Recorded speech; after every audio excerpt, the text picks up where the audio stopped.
புதிய இந்தியாவை உருவாக்குற மனுஷனா இருந்தா இந்தியா முழுமைக்கு போய் பிரச்சாரம் பண்ணிருக்கணுமா வேண்டாம்? பிராமணர் குலத்தை சேர்ந்தவர் செல்வி ஜெயலலிதா. காங்கிரஸ் கட்சியை அறிவிக்காத பொழுது திரு மு.க. ஸ்டாலின் அவர்கள் தான் திரு ராகுல் காந்தி அவர்களை பிரதமர் வேட்பாளராக அறிவிச்சார். வாரணாசி போய் மோடிக்கு எதிராக போய் பிரச்சாரம் பண்ணிக்கலாம்ல. அங்க கிட்ட 1.5 லட்சம் பேர் தமிழர்கள் இருக்காங்கல்ல. ராமர் கோவில இங்க அயோத்தியில கட்டாம பாகிஸ்தான்லயா கட்ட முடியும் கேள்வி கேட்டவர் திரு செல்வி ஜெயலலிதா அவர்கள். நான் தான் இந்தியா கூட்டணியை ஒருங்கிணைச்சேன். அந்த இந்தியா கூட்டணி ஸ்ட்ராங் ஆயிட்டதுனால பிரதமருக்கு தூக்கம் போயிடுச்சு. அதனாலதான் திமுகவை கடுமையாக தாக்குகிறார். மதமாற்ற தடை சட்டத்தை கொண்டு வந்தவர் திரு செல்வி ஜெயலலிதா அவர்கள். இவர் அகில இந்திய தலைவரா? இவர் தான் அகில இந்திய தலைவரை எல்லா கட்சியும் ஒருங்கிணைச்சாரா? புதிய இந்தியாவை படைக்க போறாரா? அதற்காக இவர் இந்து மத வெறியனாக இங்க காட்சியளிக்கவில்லை. அவர் இஸ்லாமியர்களுக்கு எதிராக செயல்படவில்லை, கிறிஸ்தவர்களுக்கு எதிராக செயல்படவில்லை. அனைத்து மதத்தினரும் அரவணைத்து சென்றார். இப்ப உள்ள அதிமுகவினர் அந்த இந்து அடையாளத்தை மறைத்து அழிச்சுக்கிட்டு அவங்க ஒரு பாலிடிக்ஸ் எடுக்கிறாங்க. தமிழ்நாட்டே ஒழுங்கு ஆட்சி செய்ய முடியல, போதை மாநிலமாக மாற்றி வச்சிருக்கீங்க. ஒரு கேட்டகரிக்கு ஒவ்வொரு போதையை கொடுத்து வச்சிருக்கீங்க. 20 வருஷமா இல்லாத கள்ளச்சாராய சாவு உங்க ஆட்சியில தான் நடந்துச்சு. டாஸ்மார்க்ல 50,000 கோடி வியாபாரம் பண்ணி குடிகாரர்களை உருவாக்கி கொண்டிருக்கிறீங்க. நீங்க எல்லாம் போய் மோடி கிட்ட எய்த்து நிக்காதீங்க. நீங்க எல்லாம் மோடியை எய்த்து ஜெயிச்ச முடியும் நம்பாதீங்க. தமிழ்நாட்டை தாண்டி நீங்க 5 பைசா பிரயோஜனம் இல்லாத நீங்க தமிழ்நாட்டு மக்களுக்கு நியாயமான மனிதனாக இருந்திருந்தா நீங்க கர்நாடகா முதலமைச்சருக்கும் கேரளா முதலமைச்சருக்கும் லவ் லெட்டர் எழுதிட்டு இருக்க மாட்டீங்க. பகுத்தறிவு பேசுவாரு. அவங்க அப்பா சமாதியில ஃபேன் வச்சு தயிர் வடை வைப்பாரு.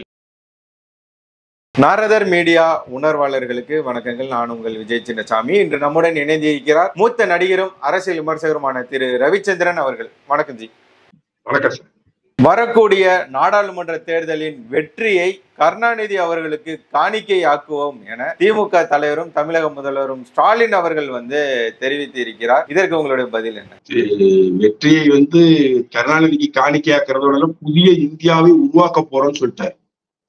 புதிய இந்தியாவை உருவாக்குற மனுஷனா இருந்தா இந்தியா முழுமைக்கு போய் பிரச்சாரம் பண்ணிருக்கணுமா வேண்டாமா? பக்கத்துல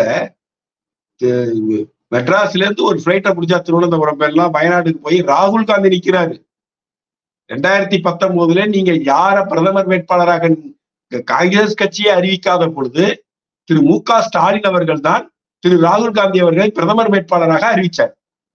அந்த ராகுல் காந்தி வயநாட்டுல போட்டி போடுறார் பக்கத்து மாநிலத்துல. உங்களால போய் பிரச்சாரத்துக்கு போறது யோகியதை இல்லை. அங்க போய் ராகுல் காந்திக்கு ஆதரவா வயநாட்டுல பிரச்சாரம் பண்ணிருக்கலாம்ல. வாரணாசி போய் மோடிஜிக்கு எதிராக பிரச்சாரம் பண்ணிருக்கலாம்ல.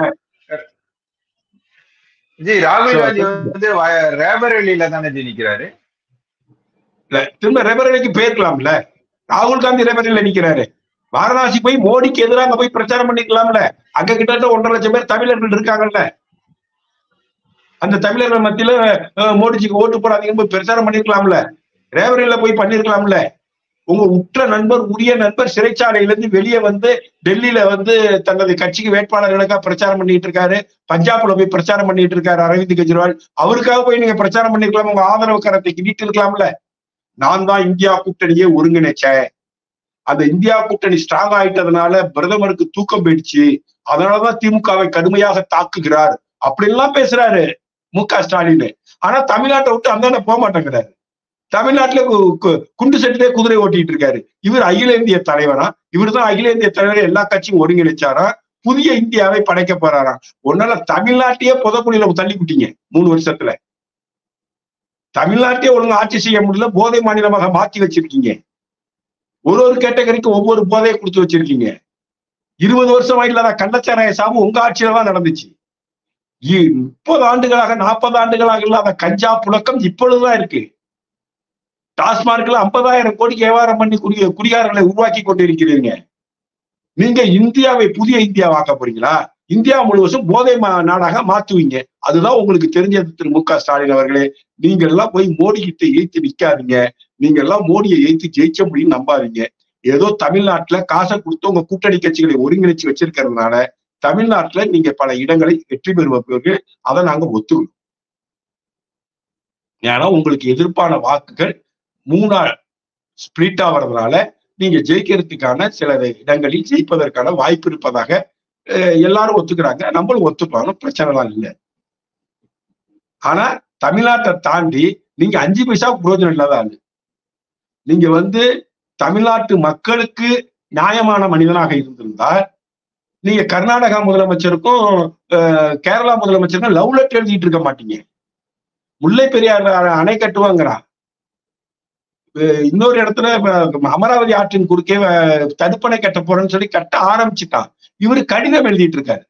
ஏன் இங்க இருக்கிற 4 கம்யூனிஸ்ட் தலைவரை கூப்பிட்டுக்கிட்டு, கம்யூனிஸ்ட் தமிழ்நாட்டுல இல்ல சார், செத்து என்னைக்கோ மரணக்குழிக்கு போயாச்சு, கொல்லி வச்சாச்சு, பஸ்மம் ஆயிடுச்சு, அஸ்திய கரைச்சாச்சு. அப்படிப்பட்ட கம்யூனிஸ்ட் கட்சிக்கு 2-4 சீட்டை கொடுத்து அதுக்கு உயிர் கொடுக்கறதுக்கு நீங்க முயற்சி பண்றீங்க.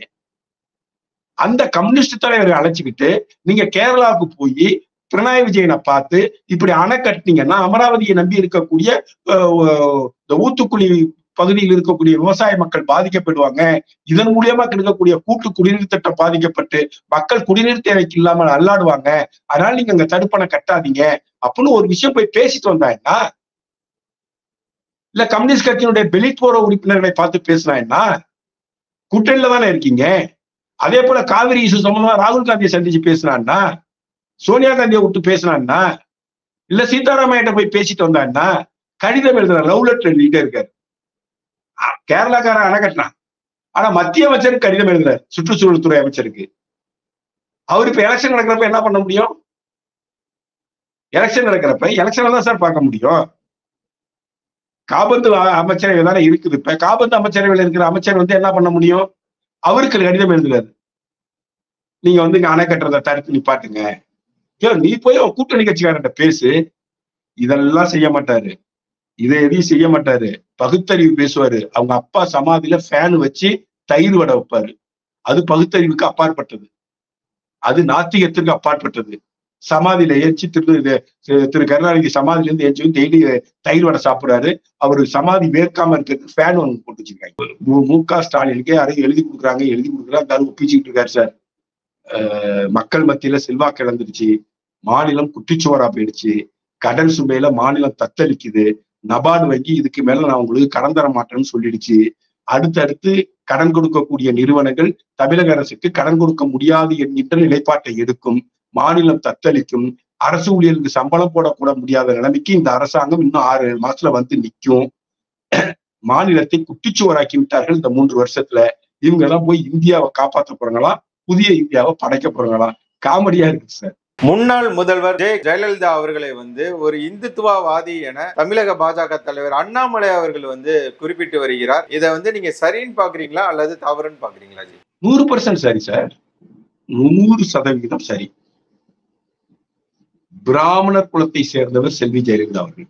மகாமகத்துல நீராட போய் அங்க சில விரும்பத்தகாத சம்பவங்கள் நடந்து, அது வேண்டாம், அந்த விரும்பத்தகாத சம்பவங்கள் வேண்டாம். ஆனா போய் மகாமக குளத்துல போய் குளிக்க போனார்ல, இந்துத்துவாவை தான் குளிக்க போவார். மகாமகத்தினுடைய சரித்திரத்தை உணர்ந்து கொண்டு மகாபாரதத்தின் ஹிஸ்டரி உண்மைன்னு புரிஞ்சதுனாலதான் ஒரு இந்துத்துவவாதிக்கு தான் புரியும். அவர் போய் மகாமகத்துல குளிக்க போனார். அதுக்கப்புறம் நடந்த விரும்பத்தகாத சம்பவங்களை பத்தி நம்ம இப்ப டிஸ்கஸ் பண்ண வேண்டாம். ராமர் கோவில இங்க அயோத்தியில கட்டாம பாகிஸ்தான்லயா கட்ட முடியும்னு கேள்வி கேட்டவர் திரு செல்வி ஜெயலலிதா அவர்கள். மதமாற்ற தடை சட்டத்தை கொண்டு வந்தவர் திரு செல்வி ஜெயலலிதா அவர்கள். பசுவதை தடுப்பு சட்டத்தை கொண்டு வந்தவர் செல்வி ஜெயலலிதா அவர்கள். திரும்ப அதை அரசியல் காரணங்கள் திரும்ப வாங்கினாங்க. ஆனா அந்த சட்டத்தை கொண்டு வந்தாங்களா இல்லையா?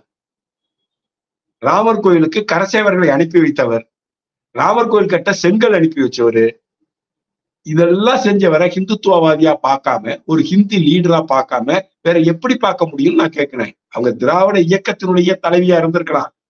ஆனா அவர்கள் மதம் சார்ந்து மதத்தை ஏற்றுக்கொண்டு தான் ஒரு ஹிந்து என்பதை பிரகடனப்படுத்தி தான் மக்கள் அணுகினார். அதற்காக இவர் ஹிந்து மத வெறியனாக இங்க காட்சியளிக்கவில்லை. அவர் இஸ்லாமியர்களுக்கு எதிராக செயல்படவில்லை, கிறிஸ்தவர்களுக்கு எதிராக செயல்படவில்லை. அனைத்து மதத்தினரும் அரவணைத்து சென்றார். கிறிஸ்துமஸ் விழாக்களில் போய் கலந்து கொண்டார். நோன்பு திறக்கக்கூடிய நிகழ்ச்சிகளில் போய் கலந்து கொண்டார். அனைத்து தரப்பு மக்களையும் ஒருங்கிணைந்து ஒரு ஒப்பற்ற ஆட்சியை கொடுத்தார். ஆட்சி அதிகாரத்தின் மீது சில விமர்சனங்கள் இருக்கலாம், நமக்கே இருக்கும், எனக்கே இருக்கும், அதெல்லாம் வேற. ஒரு ஹிந்து லீடரா இருந்தார். அண்ணாமலை என்ன சொன்னார் அந்த இன்டர்வியூல? ஒரு ஸ்ட்ராங் ஹிந்து லீடரா அம்மா ஜெயலலிதா இருந்தாங்க. அவங்க இருக்கிற வரைக்கும் எங்களுக்கு கேப் கிடைக்கல, நாங்க வளர்றதுக்கான கேப் கிடைக்கல. ஏன்னா ஒரு ஹிந்துத்துவ சார்பா ஓட்டு போடுற மக்கள் ஜெயலலிதா ஸ்ட்ராங் லேடியா இருக்காங்க, இவங்களாலதான் கருணாநிதியை வீழ்த்த முடியும் நம்பினாங்க.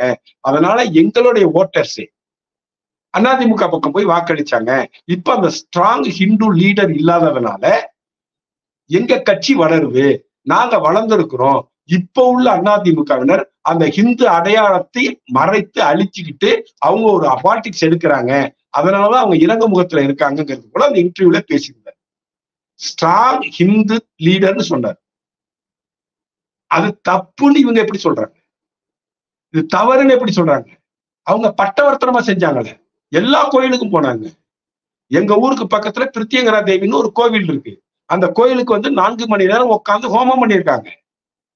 எங்க ஊர் திருநாகேஸ்வரம் நாகநாத சுவாமி கோயில்ல இருக்கக்கூடிய ராகு கோயில்ல ராகு காலத்துல அபிஷேகம் பண்ணிட்டு போயிருக்காங்க. எல்லா கோயில்களுக்கும் போயிருக்காங்க. ஸ்ரீரங்கம் கோயிலுக்கு போயிருக்காங்க, மதுரை கோயிலுக்கு போயிருக்காங்க, எல்லா கோயிலுக்கும் போயிருக்காங்க. அவங்கதான் முதலாக கோவிலில் இருக்கக்கூடிய யானைகளுக்கு புத்துணர்ச்சி முகாம் நடத்துறவங்களே அவங்கதான். ஏன்னா இந்த யானைக்கான பூஜை புனஸ்காரங்கள் செய்யணும், அவங்களுக்கு போதிய புத்துணர்வை கொடுக்கணும்னு சொல்லி அப்படிப்பட்ட சிந்திக்கக்கூடிய ஒரு ஹிந்து தலைவியாக தான் செல்வி ஜெயலலிதா அவர்கள் விளங்கினார். இவங்க ஜெயக்குமார் வளர்றது போல இது ஹிந்து தலைவரை சொல்லிட்டாங்க, சாயபூசம் பாக்குறாங்க, அதன் மூலியமா இவங்க பயனடைய பாக்குறாங்கிறதுலாம் பொய். உண்மை இதுதான்.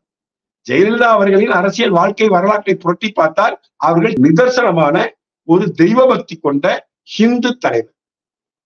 ஹிந்து நேஷனலிஸ்ட் சொன்னாக்கா சரியாவும் இருக்கும். உங்களுடைய பொன்னான நேரத்தை ஒதுக்கி பல உண்மை தகவல்களை நாரதன் மீடியாவுடன் பகிர்ந்து கொண்டதற்கு மிக்க நன்றி. நன்றி, வணக்கம், ஜெயஹிந்த்.